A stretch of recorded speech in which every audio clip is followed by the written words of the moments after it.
No.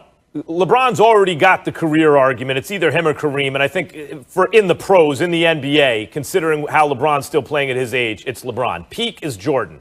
And I don't see where LeBron's going to elevate his peak over Jordan's. When we talk about greatest, guys, I don't think we just mean add up all the win shares by the end of the career and who's worth more wins, right? I don't think that's what we're talking about mainly. Nor do I think it's just a guy who had one season. Oh, my God, he was all-world. He was as good as anyone I've ever seen, Bill Walton or something. I don't think that's what we're talking about. We're talking about a guy who's prime, who concentrated the highest level of performance over a significant number of years. When they were at their best, and how long did their best last? That's the best basketball ever played, right? So in baseball, if you said who's the greatest pitcher ever, you have a very good argument for Sandy Koufax. He only had 4 prime years, but one after another. No one ever did it like that. I think that's really what we're talking about when we say the best who ever did it in sports. And Michael Jordan's prime, guys, the first time Jordan played with another all-star was Scottie Pippen. He took the Pistons 7 games. Pippen had a migraine in game 7, scored 2 points in 40 minutes, so they lost. He never didn't win the finals again in under 7 games.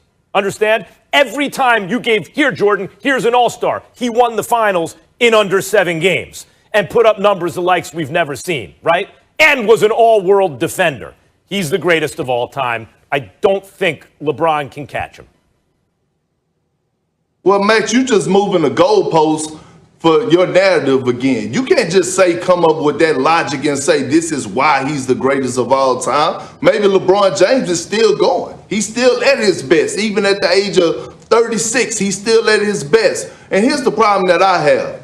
When we talk about the game of basketball, last time I checked, the game of basketball was a team sport. This is not boxing.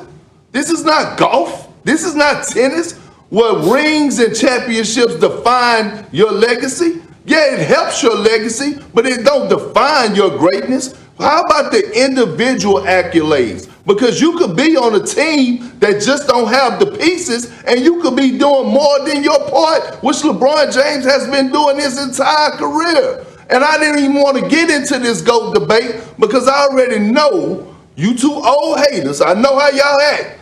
Oh, no, it's nothing that he could do. Not a damn thing. I'm just waiting for you, Stephen. I can't even see you today because I don't even have my monitor on. Matter of fact, I don't even want to see your face right now. But at the end of the day, I said this again. I said this before, and I'm going to say it again. I'm going to say it again. LeBron James and Michael Jordan are sitting at the same dinner table. Some people like to drink Ciroc. Others like to drink Hennessy. I'm a Hennessy type guy. I'm a Hennessy dude.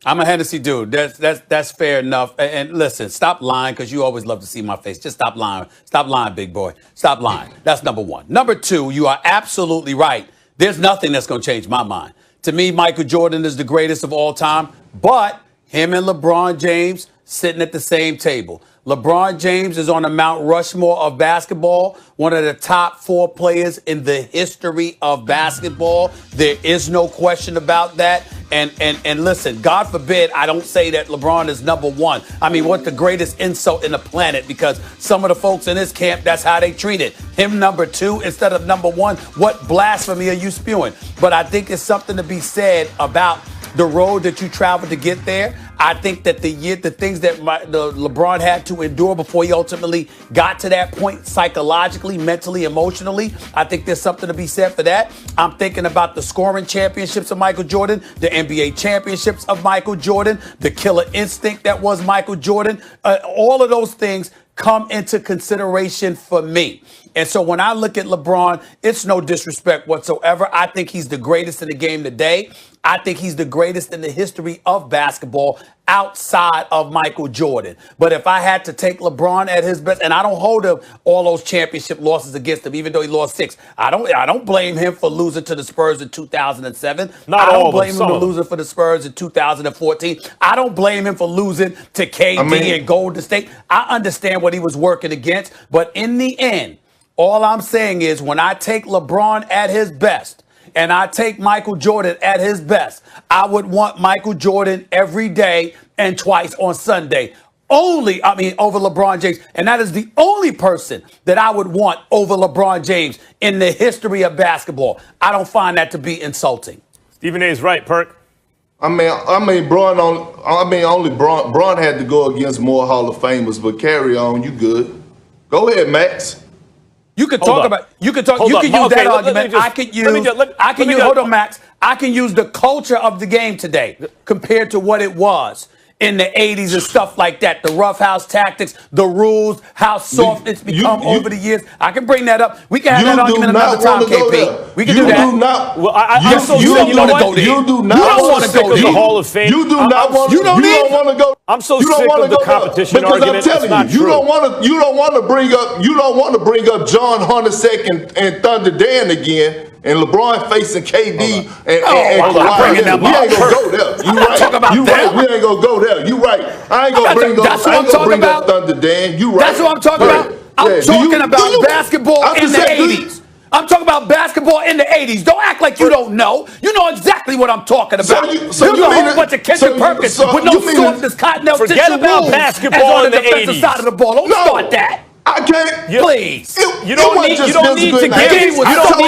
Jordan extra. Than it was then. You don't need to give Jordan extra credit for that. Don't give Jordan any extra credit for that. I take exception to what Perk just said about he didn't go up against enough Hall of Famers. Perk, on his way to winning 72 games, after that to win the championship, the all-time record at the time of the regular season, he swept a 60-win Shaq Penny team in their primes, swept them, goodbye, and then beat a 64-win team with Gary Payton and Sean Kemp in the finals. These were 60-plus win teams. He beat the Stockton and Malone teams twice. He beat the Magic Johnson James Worthy team when he first won his first title. This idea that Jordan went against soft competition, the reason it seems that way is because a lot of those cats didn't win championships because Jordan beat them. That's why they didn't win championships, because they had to play in the Jordan era.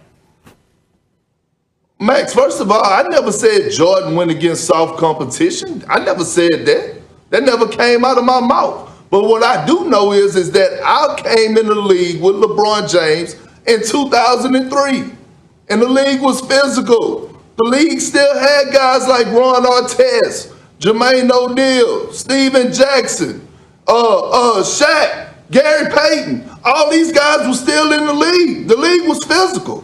Yeah, from 2003 to 2011. No, from 2003 to about 2012. Max, first of all, I just told you that championships should not define, it should play a major part. Yes, they should. But it should not define should not write the whole story. This is not an individual sport, Max. No matter how you want to say it. It's not the only thing, but it's a big thing. And Stephen A., you're right. You can't hold all the losses in the finals against LeBron. Like, you can't hold going up against that Warriors team with KD. Who was going to beat that team? Throw those two out. The first time he made the finals with the Cavs, all credit to LeBron for making the finals. The first time they lost to the Warriors, Kevin Love and Kyrie got hurt. Credit to LeBron for taking it 6. But the first loss against Dallas and Miami and the last loss against the Spurs in Miami, those were loaded teams, no excuses. Jordan never lost a series like that. All of that? When Jordan was loaded, he never lost series like that. All of that just to say you agree with me? Why didn't you just say, Stephen, I agree with you? That's exactly what I said, Max. I mean, I understand, but the bottom line is at the end of the day, it really doesn't matter. For the Spurs what it comes down to is LeBron James and MJ, like Kendrick Perkins said, they eating at the same dinner table. I'm not going to refute that, KP. So you can lift up your head and stop looking depressed, Pastor Perkins. No, all I'm saying is that they eat at the same dinner table, but he ain't MJ. Look, and I'm not. Listen to Stephen A. and Max. This is what y'all failing to realize. I'm a fan of Michael Jordan's, right? But like I said, we could go. You could come down here to Texas, and I'll take you straight to the swamps, old country Beaumont where I grew up at, and we can go talk with all my great uncles, and they go argue you down and say Kareem is the greatest of all time. Then when we get to y'all generation, you and Mac, Isaiah Thomas pushing is one that of those 50 people. line, y'all go talk. Y'all go talk about Michael Kareem's Jordan. at the table but when too. it comes to my I didn't say he wasn't. Max cannot finish. I'm just telling you, it could be an argument.